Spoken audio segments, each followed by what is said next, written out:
సతీమణి శ్రీమతి శ్యామలాదేవి గారిని కూడా సంక్షిప్తంగా మాట్లాడవలసిన కోరుతూ ఉన్నాం.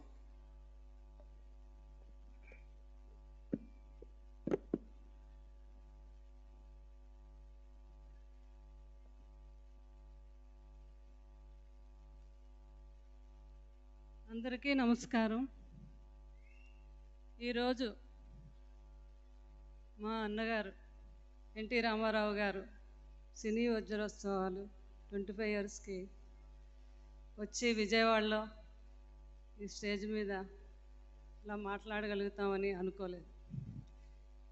ఆ అవకాశం రావటానికి కారణం మా చంద్రబాబు నాయుడు గారు. ఎందుకంటే ఎన్టీ రామారావు గారు ఈ ప్రపంచంలో అన్నగారు అని పిలువబడే ఏకైక వ్యక్తి మన ఎన్టీ రామారావు గారు ఒక్కరే. అంత మహానుభావుడైన ఎన్టీ రామారావు గారితో కృష్ణరాజు గారికి ఎంతో అనుబంధం ఉంది. అందుకనే మా జనార్దన్ గారు 10 రోజుల ముందే వచ్చి నన్ను పిలవడం జరిగింది. అంటే వారికి మనస్ఫూర్తిగా నా అభినందనలు తెలుపుతున్నాను. అంటే వారి గౌరవం కృష్ణరాజు గారికి, మీరు వస్తే కృష్ణరాజు గారు వచ్చినట్టమ్మా, అన్నగారితో ఆయనకు చాలా అనుబంధం. నిజంగా కృష్ణరాజు గారికి చాలా అనుబంధం. ఇంకా అసలు రామారావు గారి గురించి ఎంతో బాగా చెప్తూ ఉండేవారు. అందుకే నాకు బాగా తెలుసు రామారావు గారి గురించి. ఒకసారి రామారావు గారితో ఆయన భక్త కన్నప్ప సినిమా తీశారు. ఏమైనా ఇది అన్నగారికి అయితే దీని గురించి బాగా తెలుస్తుంది, ముందుగా మనం అన్నగారికి చూపించాలని కృష్ణరాజు గారు, సూర్యనారాయణ రాజు గారు అనుకొని రామారావు గారి దగ్గరికి వెళ్ళారు. ఇలా మీరు ఎలాగైనా మీకు ముందు చూపించాలనుకుంటున్నాము అంటే, తప్పకుండా బ్రదర్, మీరు అన్నీ రెడీ చేసుకోండి, నేను వస్తున్నాను అన్నారంట. ఆ డేట్ చెప్తే పక్కన ఉన్నారు మేనేజరు, అయ్య బాబాయ్ ఆ రోజు షూటింగ్ ఉంది అన్నగారికి, ఆయన జీవితంలో ఎప్పుడు కూడా షూటింగ్ వాయిదా వేసుకోలేదంట రామారావు గారు. వారు చెప్పారంట, సార్ ఆ రోజు మీకు షూటింగ్ ఉంది, ఎలాగ సార్, అది భానుమతి గారితో కాంబినేషను, చాలా కష్టం అని. మీరు ఏం చేస్తారో నాకు తెలియదు బ్రదర్.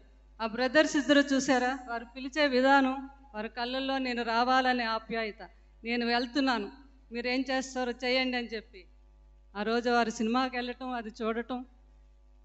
ఇంటర్వ్యూల తర్వాత ఇంటర్వ్యూలు ఇస్తామంటే కృష్ణరాజు గారు తన బ్రదర్ ఇంటర్వ్యూలు కూడా ఇవ్వద్దు, నేను కంటిన్యూ చేస్తానని చెప్పి ఆ సినిమా చూసి ఆ సినిమాని మెచ్చుకొని అది 100 days ఆడుతుందని చెప్పిన సినిమా భక్త కన్నప్ప నిజంగా అంత విజయాన్ని సాధించింది. అది ఎన్టీ రామారావు గారి గొప్పతనం.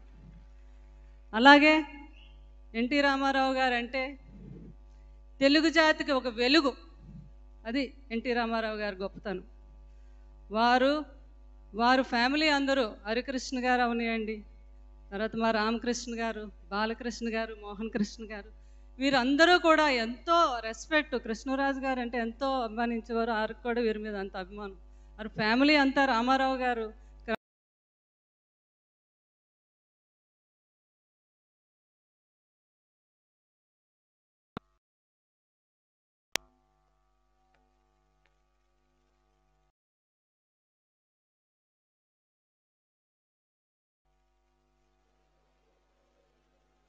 లోనే కాదు, సినీ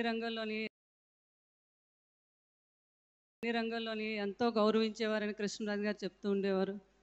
అలాగే అన్నగారు వెళ్తూ కూడా ఎంతోమంది ప్రజాప్రతినిధులను కూడా మనకి ఇచ్చి వెళ్ళారు. వారి ఫ్యామిలీలో వారి కుమారులు, వారి కూతుర్లు, వారి మనవులు అందరూ.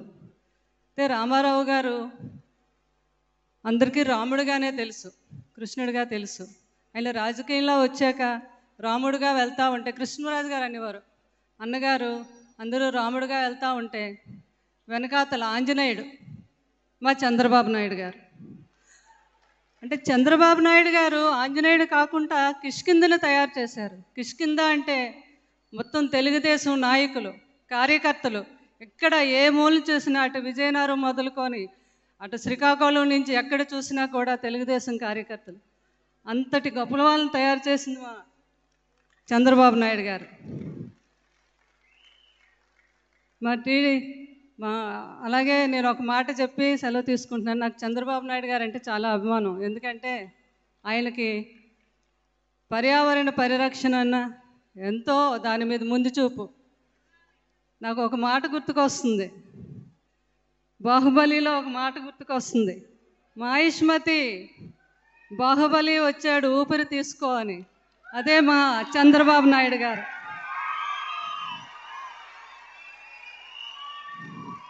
సో ఇక్కడ ఉన్న ప్రతి ఒక్కరికి నా ధన్యవాదములు. స్టేజ్ మీద ఉన్న పెద్దలకి, మా వెంకయ్య నాయుడు గారికి, అందరికీ కూడా నా హృదయపూర్వక ధన్యవాదం తెలుపుకుంటూ సెలవు తీసుకుంటున్నాను.